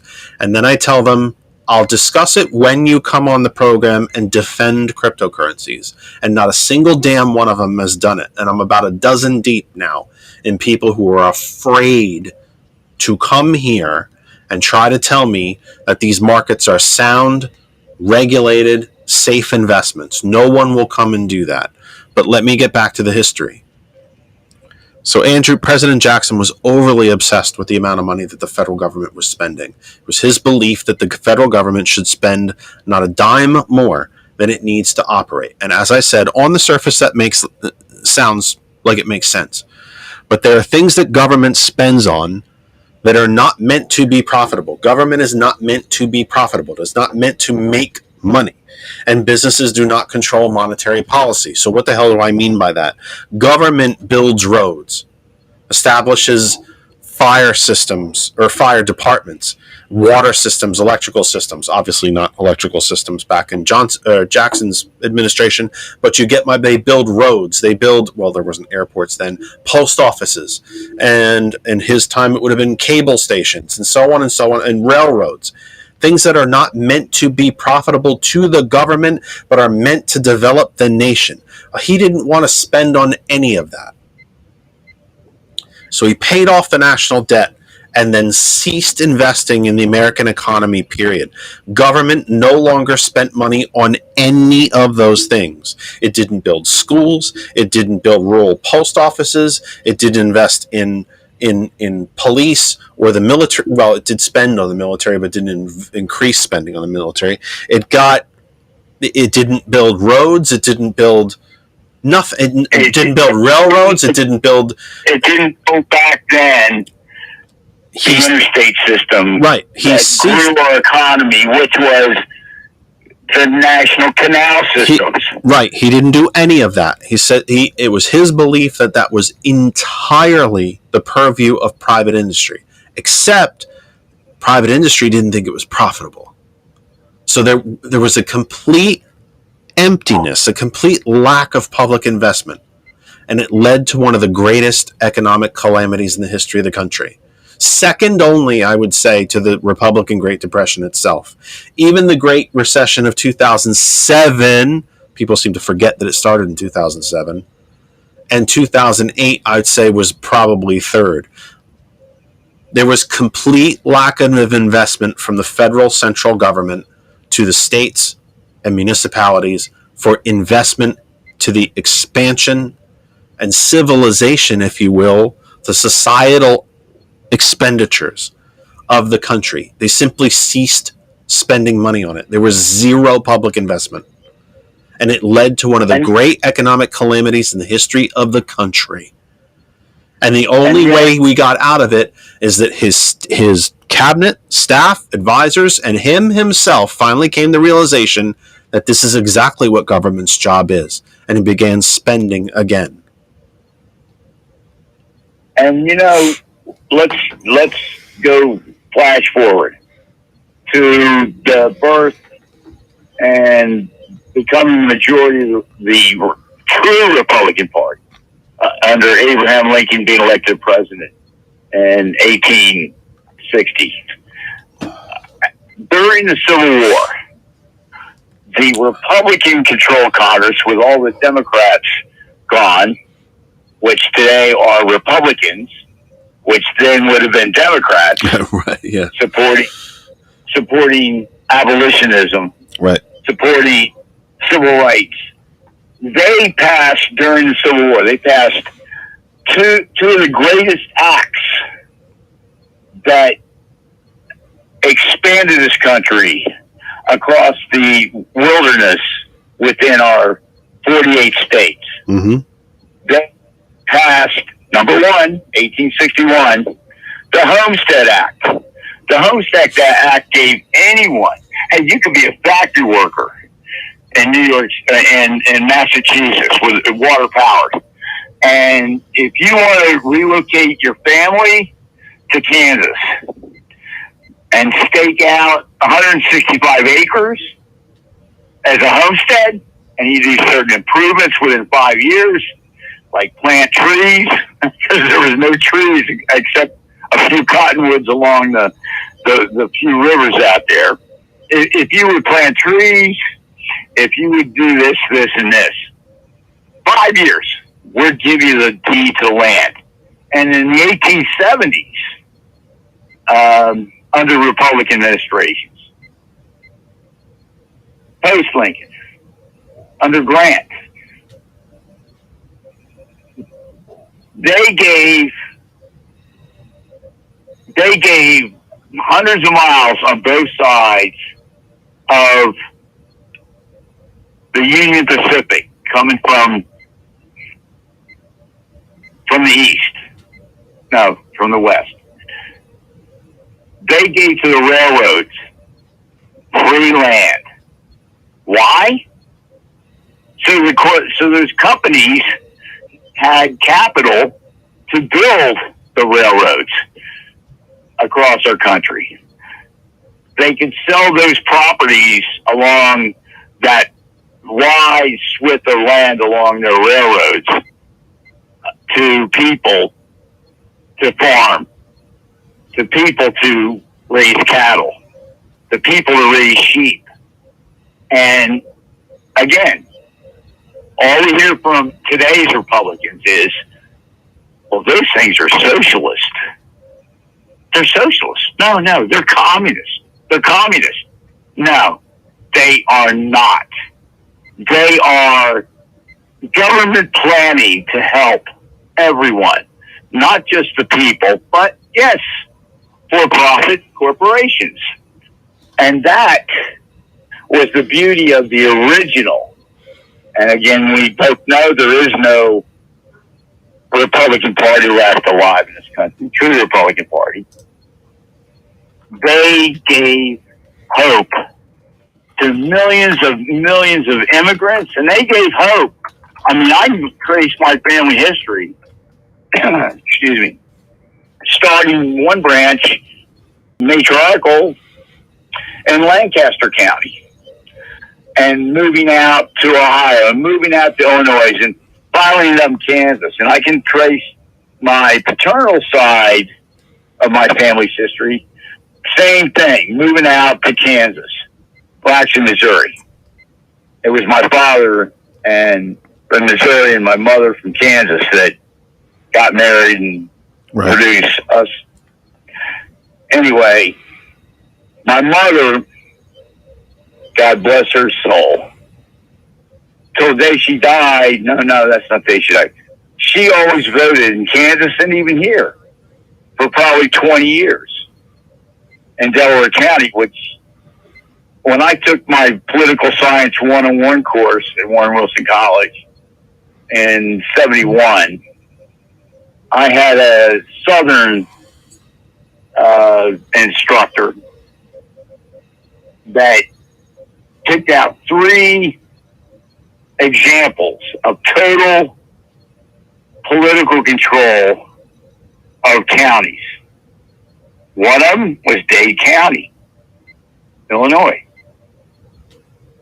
Chicago, Democrat. One of them was his county, Harlan County, Kentucky, which was coal mining, so it was Union, so it was vote Democrat. And his father was the Democratic chair in Harlan County, but it was so corrupt, like, hey, you want to get out of coal mines, you better go to college, and you better pay $200 to Harlan County Democratic Committee, or you won't get that job as a public school teacher, or you won't get that job, as a postmaster in your local post office. And then he brought the one Republican corrupt county in the country, and that was Delaware County, PA, where I live, Delco. And he controlled this county for 150 years until 2017. It's if you know anything about Delco's history of the Republican political machine, the Republicans today can scream about Philadelphia and New York and LA, the corrupt, the Democratic. Well, there's nothing that was more traditionally corrupt than Republican-controlled Delco here in the United States. And when I first became committee person in 1977, I think it was 3-1 Republicans to Democrats here in Delaware County. Today, there are more Democrats here in Delaware County. Thank you, Lord. Anyway, my mother, her attitude in life was, well, there's no point in me being registered to being a Democrat in Kansas because there's only going to be one, if there is going to be one Democrat running in a general election. I'm going to vote in the Republican primary because I could vote for a more liberal Republican versus a more right-wing Republican. And she kept that attitude after my father was transferred here from Wichita, Kansas, and brought me when I was 10 years old to Delco. And second semester of 5th grade, my mother kept being registered a Republican here because was her mindset that, I'm going to vote for the more liberal Republican that supports my ideals. It wasn't until the first time I ran and lost, and that was definitely 79.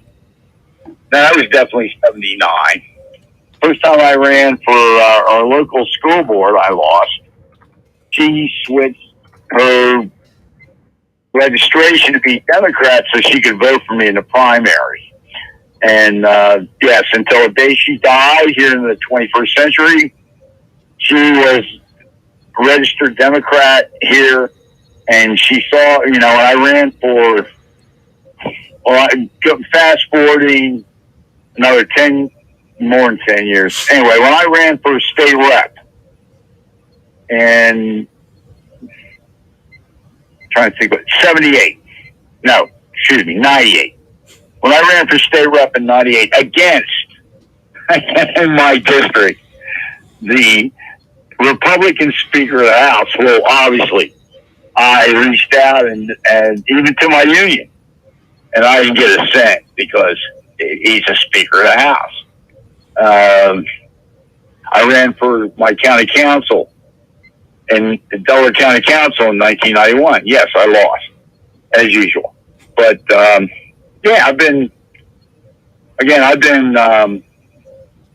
Democratic local committee elected person since 78. And I got involved after I moved back here in 75 after college. I got involved, being just a Democratic volunteer up at my precinct.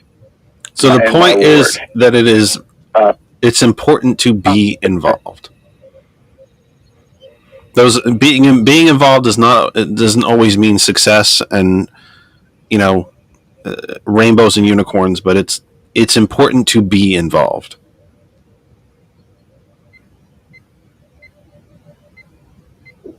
Exactly. I don't, with my health problems, I don't think next year, is it next year? Let me think about this. No, yeah, 2024. I don't think in 95 or 25, 2025. I don't think I'm gonna run for local committee anymore. Well, you have it. Your obligation then is to find your replacement. That's your last obligation is to find your replacement. Thank you. Thank you for calling, my friend. We're going to wrap up.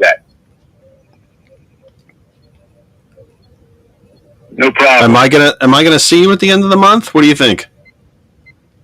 Are you still thinking about it? I got problems driving. All right.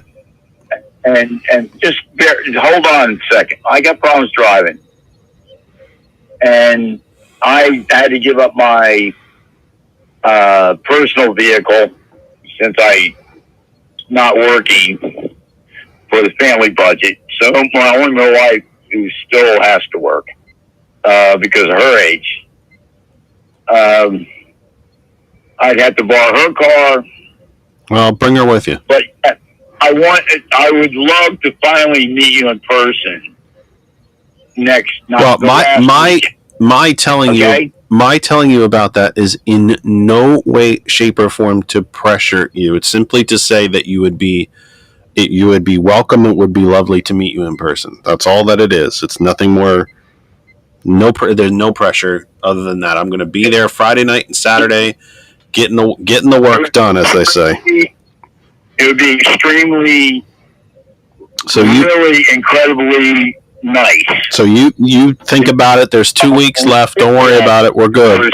But also meet Christine in person. I might be. I think I'm flying solo for this. I think I'm flying solo on this one. But that's not the. But don't worry about that. We're gonna be dog sitting that time. So I think I'm gonna be fun.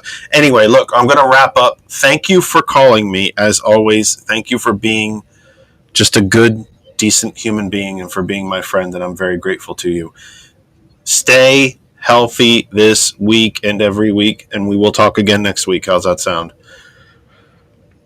Again, I will be at the Exponential Festival in Camden, New Jersey next Sunday night. Well, then you watch a replay. You're gonna like the replay. I'm gonna tell everybody about next week's show before we go. Thanks, brother. Love you, and give love to Christine. Please. You got it. And George, thank you, my man, for being the technical wizard you are. All right, everybody out there, God bless. Good night. You got it. Good night. Let me tell you about next week's program, since we're going to finish up here, and then we'll chat with George and say goodnight and all that fun stuff. We've got an exciting show planned for next week. I'm genuinely excited about it, because I think it's something that seems to get some play in the media, but I think to a large extent is not dealt with properly and not explained properly and not reported on properly, which is something to say, really, for the media, that they've not done this. Our guest next week is Kate Ahern, who is the president of the College Democrats in the Commonwealth of Pennsylvania, or outgoing anyway, because she's actually graduated from college. So she's kind of rounding up some college Democrats from around the Commonwealth and around the country, we hope. Told her anyone that she feels, is viable to be here can be here. I don't care if there's 10 of them, to be honest. But we get a lot of reporting in political news. We get a lot of polling. We get a lot of data about young voters. Young voters got a lot of play. They got a lot of credit, depending on what side of it you're on, for the results of the last midterm elections in 2022. The fact that Republicans only have a 4-seat majority in the House. And if you were to take the 10 seats that they flat out gerrymandered, Democrats would still have control of the House. That said, young voters got a lot of credit for that. Young voters voted for President Biden in 2020 in large numbers. And they are a voting bloc that is going to have to continue to show up if Democrats want to continue to govern, or be in the majority to govern, not just nationally, but everywhere. So it's good. I'm very, very, very much looking forward to speaking with Kate and her friends and colleagues, just to find out where they are, what they're thinking, what issues are important to them, which all sounds very basic, but also how it is that folks of her age group who very literally, some of them born after 2000, not just after Reagan, but after 2000, who not only don't know a country without Reagan, they don't know a country before George W. Bush. How they have come to the realization through either family, friends, their studies of history, studies of politics, or just when they had to go to the bank to take out the student loan, came to the realization on their own that something's wrong here. Something's wrong with our country. And that it is not fundamentally fair. It is not as fair as it could or should be. And that we can do better. And I also think that these young folks have embraced a philosophy that we all need to embrace again. That being that to criticize something is, in fact, patriotic. To be critical of the United States is, in fact, one of the most patriotic things you can do. Remember that the opposite of love is not hate. It is apathy. Love and hate being two of the most intense emotions you could have. The opposite would be a lack of emotion, i.e., apathy. Being truly patriotic, loving something so much that you would criticize it because you want it to be better, and then do the work on top of it to make it better, is very well just might be one of the most patriotic things you could do. And so it has been my question on this program. You've probably heard me ask it before. How did you get there, young folks? How did you get there? How did you come to the realization that this country's not operating properly? So I look forward to that discussion very, very much.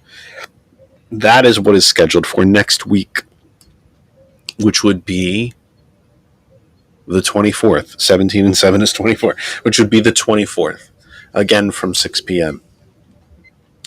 George, is there anything you would like to add to this kind of potpourri of stuff to chat about? No. I have a lot more work to do downstairs, so. MSNBC has been covering some of the court actions in Georgia because cameras in the courtroom are standard and mandatory in Georgia. If you have not seen any of it, watch it. It's fascinating. It is a little heavy and deep, and you kind of need hip waders in some of the legalese, but I also find it quite fascinating. It would seem to me that some of the things about all of the Trump trials, you've noticed I've not spent too much time on it because so many people are spending time on it, and the biggest pundits and show hosts in the nation on both sides are spending hours and hours and hours upon it. I don't think anything that I could add to it would really change anything or really break any new ground. I would only ask you this, and I'm sorry I keep sniffling, but I can't breathe through my nose at all anymore. I would only suggest or respectfully ask you as listeners and viewers of this program who may very well be consuming and will be following these trials as they go forward, would an innocent man try so hard to never see a day in court? Or would he want to be heard? Would he want to be proven not guilty? Because remember, we don't prove people innocent in the American judicial system. They're not guilty. But would a man, i.e. Trump at this point, for the purposes of this story, because he's the one that's been indicted 91 times, if he is so innocent, if he is so not guilty for these crimes for which he's been indicted, and I'm not sure that the indictments are over yet, by the way, would he be doing everything in his power to stay out of court, to never, ever, ever get to court? Would a billionaire beg you for money to pay for his own lawyers, when in fact the Republican National Committee's been paying for most of them? Trump himself hasn't even been paying them. He's either been flat out not paying them at all, which is why he seems to have a new one every 5 minutes, or the Republican National Committee has been paying his lawyers. Your donations to the RNC are going to pay for Trump's lawyers. 40 cents on every dollar that you donate to the Trump PAC goes to pay for his lawyers. Best speculation is that he hasn't contributed a dime to his own defense in years. You've been paying all of it. So I would ask you to just kind of think about that a little bit. And to think about that the ex-president has 91 counts sitting on his head with thousands of pages of evidence, hundreds of hours of taped testimony, and all the testimony that was broadcast on live TV from the January 6th committee. But the impeachment inquiry into President Biden, the head of which, James Comer from Kentucky, when asked, "What evidence do you have to justify this?" said, "I hope we find some."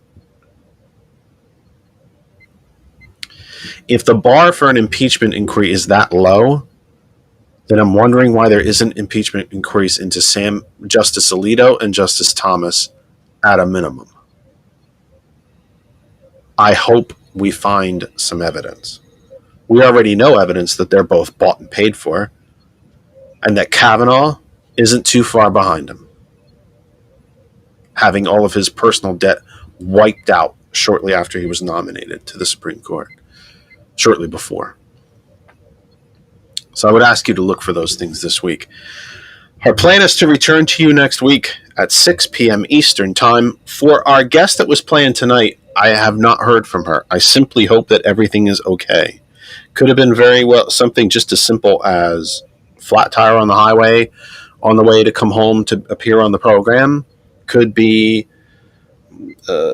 dealing with a parishioner at the church. I honestly don't know. I would be speculating. I should not be speculating. It's not very smart. But I don't think it was nefarious. I don't think there was anything, that she promised to show up and then just blew us off. I don't think it's anything like that. I think it just something probably happened. Life gets in the way. All of the guests that come here without a dime. I don't pay anybody to show up. I don't offer them free swag to show up or anything like that. They do it of their own kindness, and they take time away from their friends and family to do it. So the fact that Pastor Clinton couldn't make it here tonight, I'm sure something happened on her end, but no worries. We will find another night. We will reschedule, and I have every confidence in the world that she will become a member of our guest family very shortly. So we return next week talking to the youth, talking to the young folks across Pennsylvania and across the country, finding out what they care about, what are they looking forward to, what are they working on, why are they involved, all that good stuff. That comes up next week. Please don't forget the PayGive app, a cash app, a financial transaction app where you can buy gift cards, make purchases, make transactions. A percentage of that transaction goes to a cause, charity, or candidate of your choice. The PayGive app, www.paygive.org, and the PayGive app, you have to buy things, and when you do, you have to pay for them. When you pay for things, you might as well give while you do it, the PayGive app. Hot101.net, where thanks to everybody at, let me back up. My thanks to everybody at the TCP Media Group. I continue to be a proud member of the TPC Media family, and my congratulations to everything that Marquise is doing in public radio in the Pittsburgh area. I think it's in Pittsburgh. God, that's a hike for him. I just realized he's driving from Lancaster to Pittsburgh. Must be a hell of a hike. Anyway, he's become a big radio personality in Pittsburgh, and I couldn't be more jealous. Take that. I couldn't be more jealous, but I also couldn't be more proud for my friend. And my nothing but my congrats and best respects, and just he did it. Good for him. Something I wish I could have done and clearly won't do before the end of my days, but I'm so glad that he did. He deserves it. He's worked hard, and he's a talented man. He's wonderful on the radio. But to my entire TCP family, to everyone at hot101.net, DJ Lex, DJ Earl, Waterboy Chino, everybody at hot101.net, thank you for allowing me to be part of your family and for tuning in this evening. Again, hot101.net, name is our web address. If you don't know how to listen, just type it in. If you can connect to the internet, you can listen to hot101.net everywhere around the globe, period. The global internet radio station. For George and Lynn and, of course, April Riddick, who we miss a great deal. I have not talked to April in quite a while. If you are in Pennsylvania, especially in the Lehigh County area, April is running to be one of your county commissioners. I very, very much encourage you, ask you, hope that you will vote for her in this cycle, if by mail-in or in person in November. April Riddick for Lehigh County Commissioner. She is my friend, she is my family, and she deserves your support. She's running for office for all the reasons that we wish people would run for office, all the right reasons to do the job and to represent you. Remember now, we're going to have a little bit of a break. You got about 40 minutes to go get some popcorn, use the men's or ladies' room, walk the dog, put your PJs on, get a comfy pair of slippers, whatever it is that you need to do. The Villain's View comes up at 9. Oh, and there's Daisy. She must want to go out. And it comes up at 9 p.m. 9 p.m. 40 minutes from now, roughly. Just about 40 minutes from now. And if you're on Facebook and you go to Ghost Claw Entertainment, they start a little bit early. They have their own little bit of pre-show that they do. They start early. So check it out. Sergeant Mac, Joker, the whole crew. The Villain's View comes up at 9 p.m. Eastern Time, 6 Pacific. The Villain's View on hot101.net and that other side of information. Check them out. We will return to you next week. We thank you very much for hanging in there with us tonight. Program didn't go exactly the way we planned, but hey, we had a great conversation, and I am thrilled that you were here. That other side of information is our home group Facebook page, and if you missed any of the program, please go to our YouTube channel, also called That Other Side of Information. Until next week, September 24th at 6 p.m., have a wonderful week. Stay safe, stay healthy, and take care of yourselves and each other. We will see you next week. Good night.